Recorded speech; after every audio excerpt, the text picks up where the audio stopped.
Hello friends, Ben Ochart here. Thank you for tuning in. One of the complaints I hear from a lot of folks is my tank is cloudy.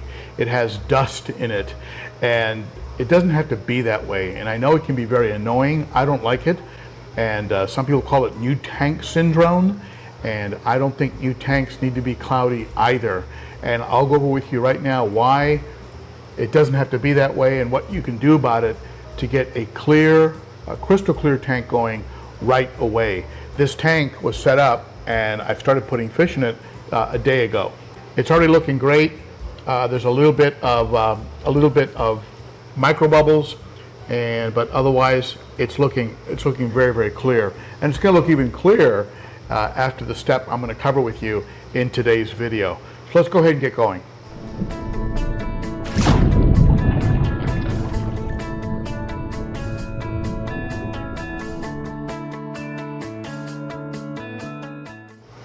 For those of you who are cycling a tank in a sort of traditional manner, in other words, you're not using bacteria in a bottle, you're just setting up a tank and you're gradually adding fish, maybe one fish and then a couple more fish, and over the course of about 3 months or so, you feel comfortable enough. You have zero ammonia, zero nitrite, and some trace amounts of nitrate, and you go ahead and you start adding fish. And that process inevitably is going to give you what is called a bacterial bloom, which is actually a good thing. And when you see it, it's really something to kind of rejoice about, but I never hear anybody rejoicing. Usually there's complaints about the cloudiness. When you go that route, it's hard to avoid that unless you take certain steps. Now, one of the steps you can take is to add something to the filtration of the aquarium that will gather, that will capture that bloom, that haziness, and allow you to then get rid of it using filtration. One of the things that you can add is you can add a type of floss to your filters, and that can include things like polyfill. You can buy polyfill at fabric stores or Walmart. That works really well. I stopped using it because it releases a lot of hairs, and these fibers, they get into everything. They get into the sponges and stuff. Almost impossible to get rid of. So I started going with this product here. This is the actual original Pinky Floss. You can see it, and I really like this Pinky Floss. It doesn't break up. You can, if you want to, you can rinse it and reuse it, or you can just toss it out.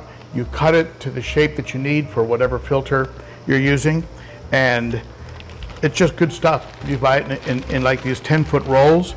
Now there are some copycats out there that call themselves Pink Floss and things like that. I really suggest you get the original, the Pinky Floss with the octopuses on it, octopi, I guess. Because it stays together, it holds together, and it's actually strong enough where you could actually rinse it 1 or 2 times and keep using it before you toss it out and replace it. So this is a good product to add if you start to see haziness in the aquarium.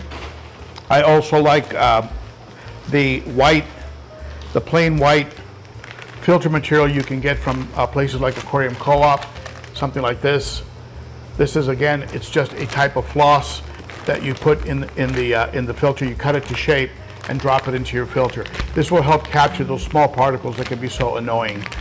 The only advice I would give you is if you're putting it into a canister or a sump, just be sure it's within easy reach, because it will clog up.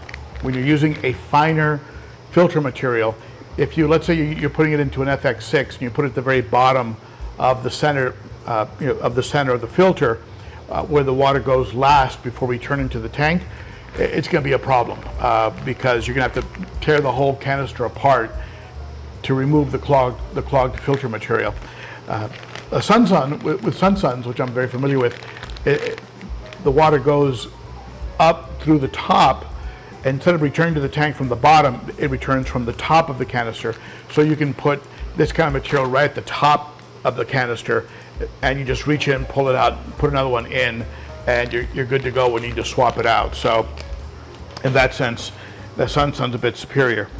You can also use, and this is not something I do normally, I don't use chemical filtration, except perhaps activated carbon. I do use Matrix, Seachem Matrix, when I want to remove meds from the tanks. They also recommend it if you have a funny smell. I've never had a smell in my tanks, but if you have meds, you want to take meds out after you've medicated the tank, run it put it in a mesh bag, put it in the filter for about a month, and then take it out and throw it out. But it will also help you to clear up the tank. Now, another good one that I've had good success with is Purigen. I've noticed a real difference after using Purigen, and that's also a Seachem product. You can see it here, Seachem Purigen.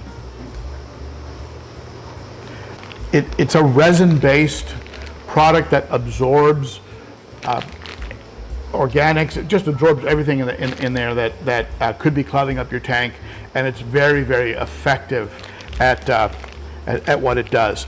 This is a 300-gallon tank, so I'm going to put 3 of these, and these were sent to me by Aquarium Co-op. Zenzo and Corey and the team over there. Thank you Aquarium Co-op for for the Purigen. And I'll put these 3 bags in here, and then I'll run it. It can go for months or until it starts to look tan or brown. Then you can pull it out and you can recharge it using bleach. Go online to the Seachem website and you'll see the instructions on how to recharge it. People say they recharge it as much as 8 times.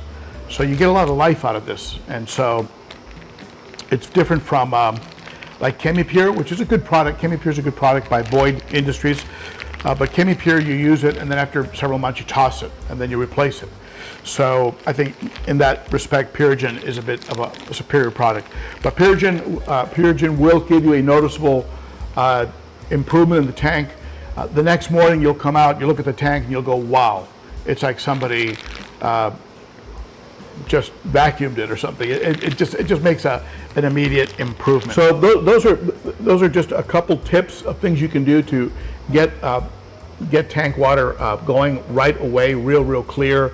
And the other tip, and full disclosure, the way I do it, of course, is I bring over established media. I bring over beneficial bacteria that is already on substrate and on filter media. Like this tank got the FX6 from the 210 behind me, and it also got a bag of crushed coral. It got a ton of substrate from the 210, so it got a lot of beneficial bacteria that was already established. So it doesn't get that big bacterial bloom, right? And that really is, in my opinion, the best way to start up a tank. And if you do that, and you hit it with something like Purigen, that 1-2 punch, you're going to have a instantly clear, clarified, pristine, floating in air type of aquarium. Another product to consider from one of my favorite companies is Filtration Monster 360. There are other products like this.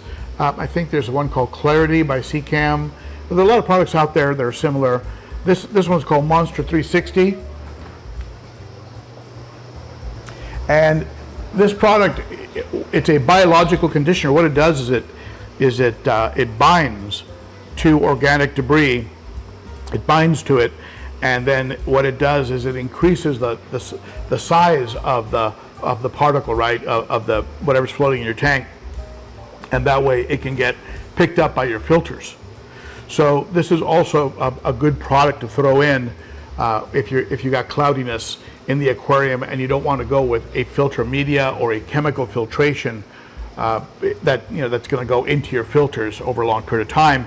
You can hit the tank with this, and it seems to work. I mean, I hit the 90-gallon with it one time, and it was the next morning. It was like very clear. So highly recommended. Filtration Monster 360. And don't despair. Don't get impatient. Don't get frustrated. People do that. They just get frustrated. It's been 6 months. My tank is still cloudy. Be sure that you're not stirring up the substrate too much. Like when you're vacuuming, are you turning things over a lot? When you first fill up the tank, be sure you have a plate that the water can hit so that it's not stirring up the substrate so that it's releasing dust into the tank. There's steps that you can take to make it less likely that things are going to be floating around. You can feed a little less, and see how your fish do, because of course that contributes to sometimes to some of the things that are floating around. So those are my tips. Certainly you must have some tips as well. Share them in the comments below. We all learn from each other on this channel. And for running and having fish for 2 days, I think this tank is looking great, and I think it still has a ways to go. And so I'm excited about how clear it's gonna look once it gets established to that level that I'm looking for. So thank you for tuning in. Very much appreciated. Be sure to stop in on Saturday at 11 a.m. Central for the Cichlids and Coffee live stream. Great group of fish keep talking about a bunch of stuff. It's at 11 o'clock Central. That's noon Eastern, 9 a.m. Pacific. And if you'd like to support the channel, consider becoming a monthly Patreon supporter. And there are details in the description under the video on how to do that. All right, and if you like the video, give it a thumbs up, a like, and hit that notification bell. Let's get the channel over 50,000. I think that would be amazing. All right, thank you for the support, and for more information on filtration and my best tips, take a look at the playlist I'm going to share with you here, and I'm also going to include a playlist on water changes, because the way you do your water changes can also be impacting the clarity of your tank. So check out that playlist here. All right, thank you, my friends. You're the best. See you again soon. Bye-bye.